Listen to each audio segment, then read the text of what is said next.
6 के उत्तर को नोट कर लोगे। ये प्रश्न नंबर 6 का उत्तर लिखा है, पद्य साहित्य को 4 कालों में विभाजित किया गया है। आप लोग यहाँ से इसको नोट कर लें। और उसके बाद में देखो ये इसके अतः वाले क्वेश्चन का उत्तर लिखा है, ये प्रश्न नंबर 7 का उत्तर ये यहाँ पर आपको दिया गया है।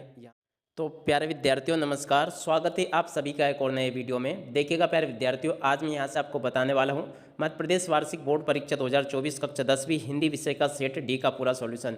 देखिएगा प्यारे विद्यार्थियों, आप सब लोग यहाँ से इसको देख लें। आज हम यहाँ से पूरा का पूरा मध्य प्रदेश वार्षिक बोर्ड परीक्षा 2024 कक्षा 10वीं हिंदी विषय के सेट डी के पूरे सॉल्यूशन को देखने वाले हैं। और देखिएगा प्यारे विद्यार्थियों, आप सब लोगों को पता है कि हमारे द्वारा आपको 4 सेट पेपर उपलब्ध करवाए जाते हैं, सेट ए, बी, सी और डी।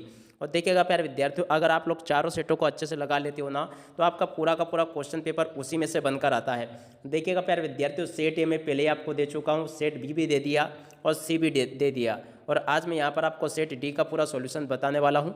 और देखिएगा प्यारे विद्यार्थियों, अगर आपने चारों सेटों को अच्छे से लगा लिया ना, तो आपका पूरा का पूरा क्वेश्चन पेपर प्यारे विद्यार्थियों इसी में से बनकर आता है। तो इसलिए आप सब लोग इन चारों सेटों को अच्छे से जरूर लगा लो, ताकि प्यारे विद्यार्थियों आप सब लोग अपनी वार्षिक बोर्ड परीक्षा कक्षा 10 हिंदी विषय में पूरे अंक प्राप्त कर सको।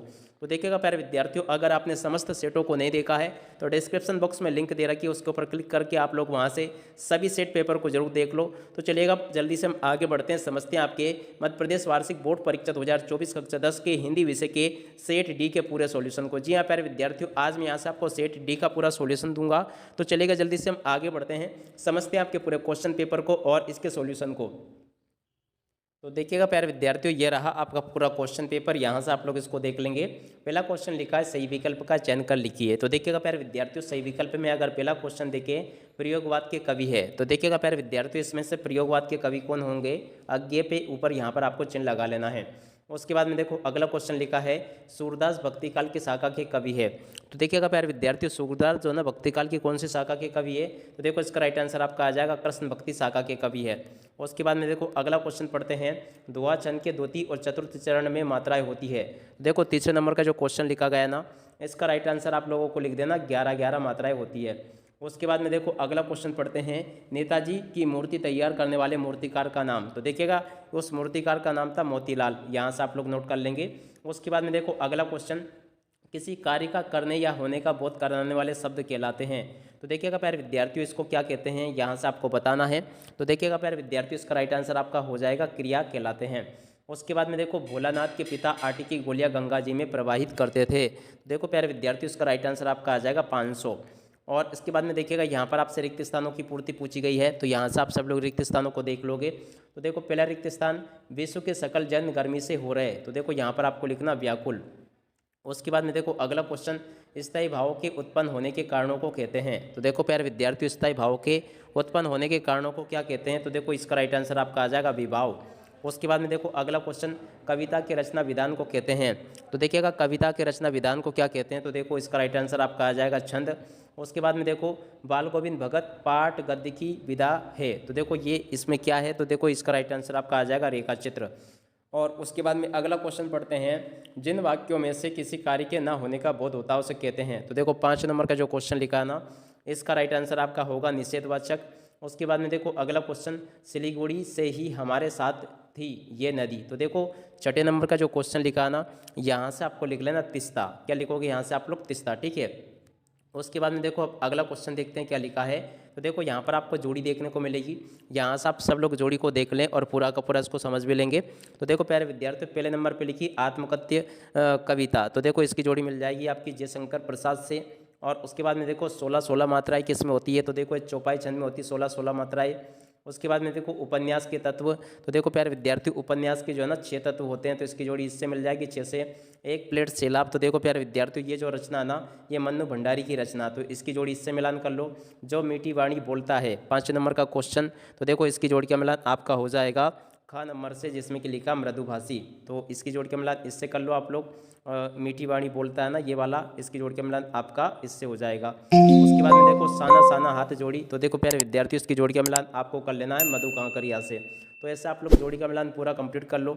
और उसके बाद में देखिएगा प्यारे विद्यार्थियों, आगे मैं यहाँ से आपको एक शब्द या एक वाक्य में उत्तर और सत्य असत्य वगैरह भी बताने वाला हूँ। तो चलो अब आगे बढ़ते हैं और इन सभी क्वेश्चन के आंसर को देखते हैं। मगर आप लोग पहले पेपर को देख लो, इस प्रकार का पूरा आपका क्वेश्चन पेपर होगा, जो कि मैंने यहाँ तक का आप सबको बता दिया। तो यहाँ तक का आप लोग देख लो, इसको देख सकते हो, यहाँ तक का पूरा मैंने आपको बता दिया। अब चलिएगा जल्दी से मैं आपको इसका पूरा सॉल्यूशन बता देता हूँ। तो देखिएगा प्यारे विद्यार्थी, इस प्रकार से आप लोग इसको देख लेंगे। इसमें पूछा गया था प्रश्न नंबर 1 में मुख्य गायक की आवाज़ कैसी होती है, तो देखिएगा इसका उत्तर ये लिखा है। और उसके बाद में देखिएगा प्यारे विद्यार्थियों, एक शब्द या एक वाक्य में उत्तर का दूसरे का उत्तर ये लिखा, तीसरे नंबर का क्वेश्चन का उत्तर ये लिखा, चौथे का ये लिखा है, पाँचवें का ये लिखा है और छठे नंबर के क्वेश्चन का उत्तर ये यहाँ पर आपको दिया गया है। और उसके बाद में देखिएगा प्यारे विद्यार्थियों, सत्य सत्य में ये आपका सत्य हो जाएगा और ये वाला आपका असत्य होगा, ये भी असत्य होगा, ये आपका सत्य है, ये सत्य होगा और ये भी सत्य होगा। अब इसके बाद में देखिएगा प्यारे विद्यार्थियों, यहाँ से आप सब लोग प्रश्न नंबर 6 के उत्तर को नोट कर लोगे। ये प्रश्न नंबर 6 का उत्तर लिखा है, पद्य साहित्य को 4 कालों में विभाजित किया गया है। आप लोग यहाँ से इसको नोट कर लें। और उसके बाद में देखो, ये इसके अत वाले क्वेश्चन का उत्तर लिखा है। ये प्रश्न नंबर 7 का उत्तर ये यहाँ पर आपको दिया गया है, यहाँ से आप लोग इसको याद कर लोगे।